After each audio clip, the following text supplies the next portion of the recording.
Hello guys, आजचा video specially सगळ्या नवीन मॉम्ससाठी. तुमचा जो काही वेळ आहे तो मॅक्झिमम तुम्ही तुमच्या बाळासोबत घालवा. एक वेळ तुमचं घरातलं जेवण नाही बनवलं तरी चालेल किंवा तुमच्या घरातली कामं देखील नाही झालं तरी चालेल, पण बाळाला सर्वात जास्त वेळ द्या. अच्छा, जसं की पहिलं रोज आम्हाला 2 टाइम जेवण, पंचपक्वान, रोज झाडू, लादी, पोछा, जसं की सगळं टाइमावर होत होतं. इग्नोर गाईज, ह्या अशा गोष्टींकडे बिलकुल लक्ष नाही द्यायचंय.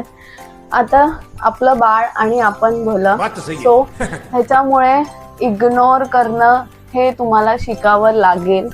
स्वतःची काळजी घ्या. स्वतःला जे डार्क सर्कल्स झाले, जे स्किन प्रॉब्लेम्स झाले, त्याच्याकडे तुम्ही लक्ष द्या आणि बाळासोबत त्याच्यामुळे नाही झाले. बाळाचं नाव खराब करू नको. बाळ झोपल्यावरती 2-2 तास रील्स बघते ना इन्स्टावरती, त्याच्यामुळे खराब झालेत ते.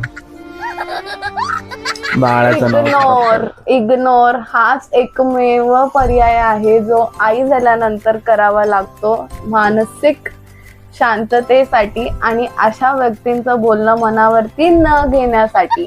बाय.